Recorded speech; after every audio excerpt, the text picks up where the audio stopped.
So,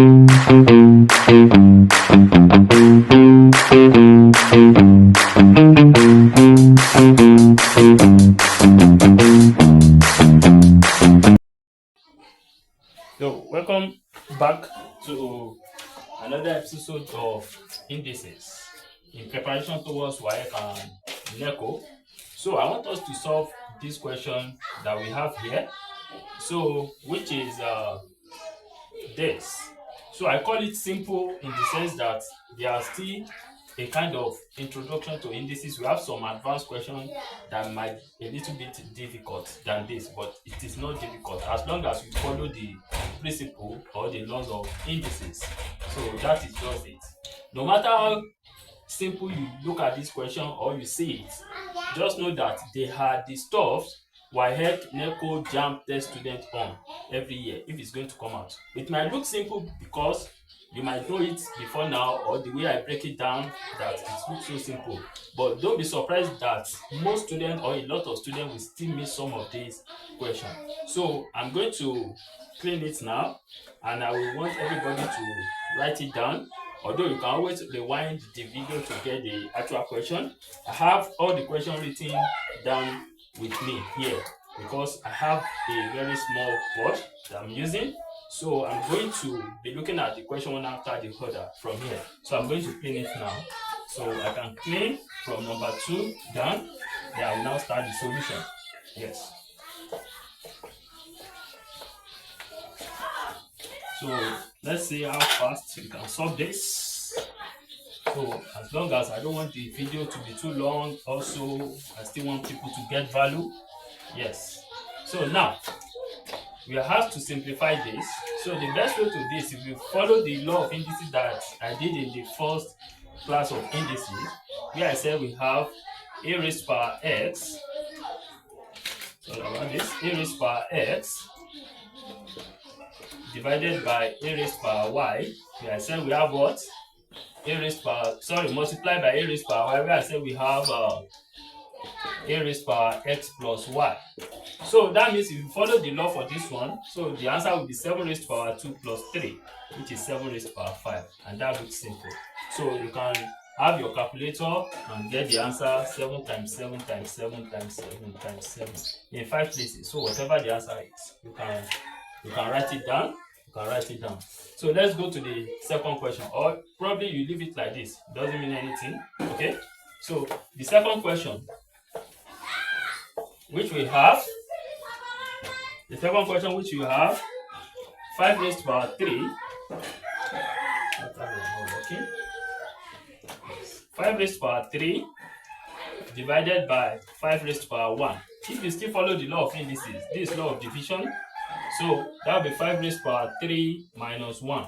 So which is 5 raised power 2. So since this one is not a very long number, you can just say 5 times 5, which will have 25 as the answer. So it's as simple as that.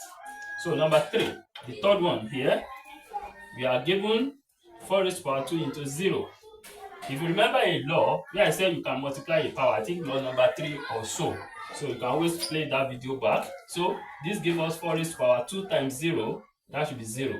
And you know there is a law that any number raised power 0 or any variable raised power 0 is equals to 1. So that is it. Number 4, we are asked to simplify 4 over 5, all raised by what? Minus 2. Yes, minus 2. Remember the inverse law, which states that whenever you have this, what are you going to have? You have 1 over 4 over 5, all raised power 2, which is what? 1 divided by 16. 4 raised power 2, definitely 4 times 4 is 16. 5 raised power 2, definitely 5 times 5 is what? Is 25. So, which means we can have 1 divided by 16 over 25. And in fraction, what do you do with this? You are going to turn this one, that's 25 over what? 16. Which the final answer can be what? One whole number. So if you remove 16 from 25, 4 plus 5, so that will be 9 over what? Over 16, which is our final answer. So it's as simple as that. So you can write it down. So let's move to example 5. This is 9 over 16. So let's go to example 5. I hope you are getting it.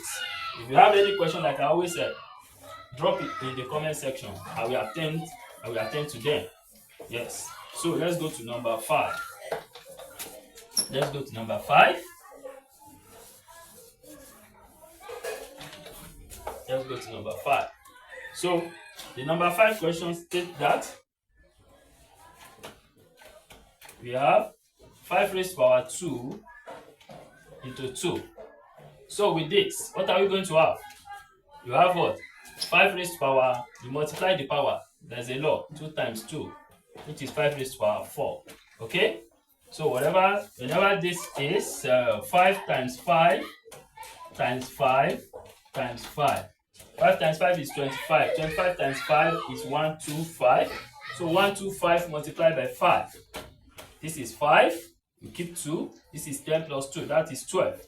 So you write 2, you keep 1. 5 times 1, that is what? 5 plus 2. So you have 725. So and that is it.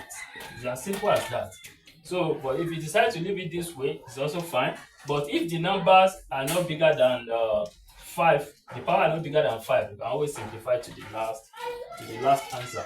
So, and that is that. So we go to number what now? Number 6. Number 6. So if you are getting value, you can always encourage by sharing. Share to those people that need it. You can share to them.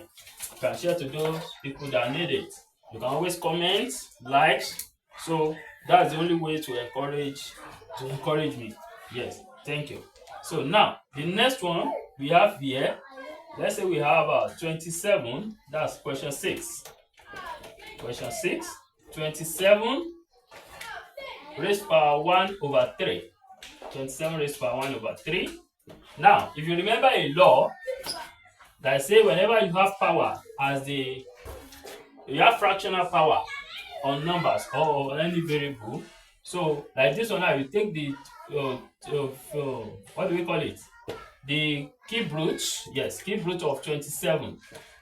Cube root of 27. This is 3.